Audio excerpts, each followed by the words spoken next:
بەناوی خۆی گەورە میرەبان برای بەڕێزم کاک ساسان عەونی وەزیری شارەوانی و گەشت و گوزار، زۆر بەڕێز کاک بڵند بەرپرسی لە قیدا، بەڕێز کاک حازم کوردە خاوەنی پرۆژەی شنگلبانە، ئامادەبوانی خۆشەویست کەسایەتی و ئازیزانی دەبەری سۆران و شاری ڕوانز بەتایبەتی ئەو کاتتان باش.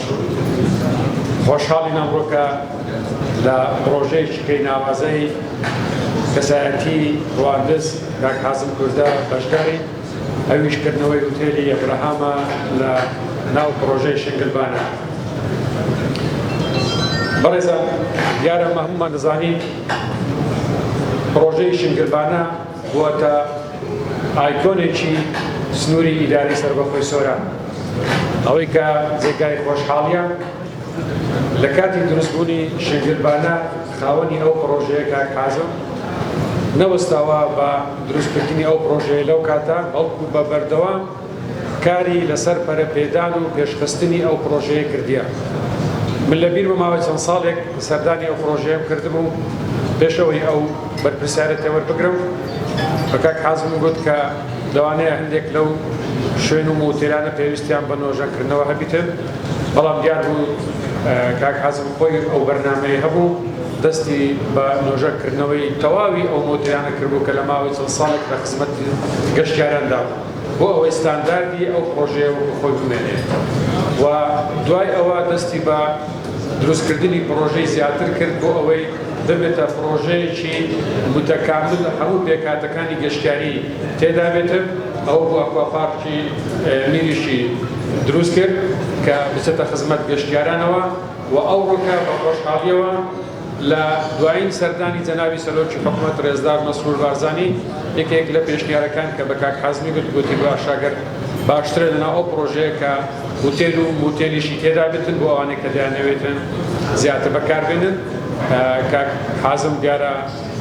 دوای ئەوە دەستی بە دروستکردنی ئەو هوتێلە ناوازەیە و ئەو ڕێستورانتە کرد بۆ ئەوەی جارێکی دیکە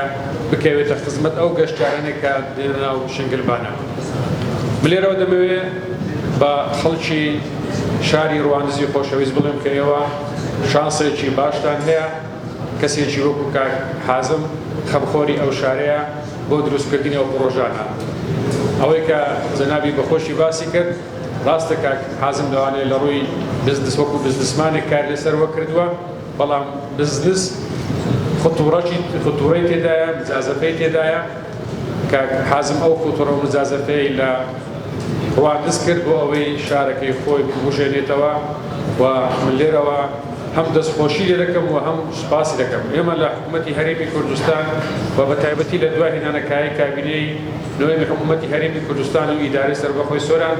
گرنگیەکی زۆر تایبەتمان بە بابەتی کەرتی گەشتیاریدا. هەموو لایەکشمان دەزانین جەنابی سەرۆکی حکوومەت بە گرنگیەوە دەڕوانێتە دەڤەری سۆران لە ڕووی کەرتی گەشتیاریەوە و کارێکی زۆر جدیشی لەسەر ماستەرپلانی گەشتیاری کردووە. لەنا ئەو ماستەرپلانی گەشتیاری کە جەنابی سەرپەرشتی کردووە،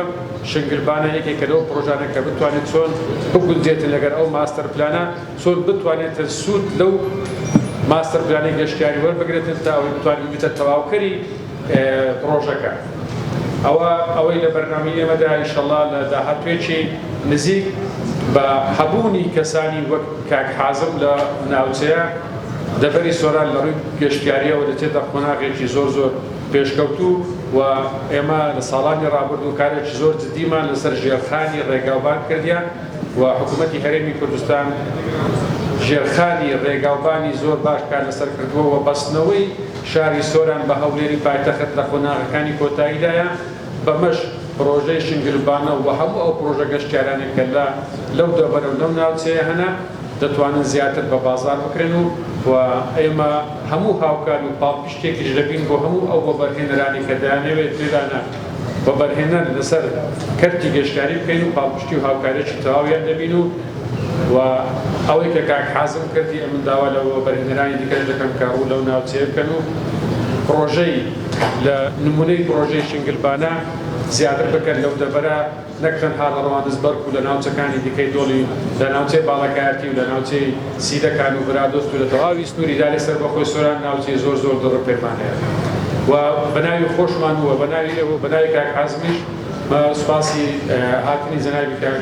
وەزیر کاک ساسان دەکەین کە ئەمڕۆ لەگەڵمان ئامادە بوو و هیوادارین کاک ساسانیش هەر چۆن لە ڕابردوو هاوکار و پاڵپشتی ئەو پرۆژانە بووە لە داهاتوش ئەوە هاوکار و پاڵپشتمان بکەن. جارێکی دیکە ئەو پرۆژەیە لە تەواوی خەڵکی ڕواندز و ئیدارەی سەربەخۆی سۆران و لە تەواوی هەرێمی کوردستانیش پیرۆز بیتن ئینشەڵڵا ستانداردەکەی وەکو خۆی دەبێتەوە لە خزمەت هاوڵاتیان و دەچێتە پاڵ ئەو خزمەتەی لە ماوەی چەند ساڵی ڕابردوو شنگربانە پێشکەشی بەگەشتیاران کردیان. زۆر بەخێر بن و ئینشەڵڵا کوردستانمان هەر ئاوادان بێت. زۆر سپاس.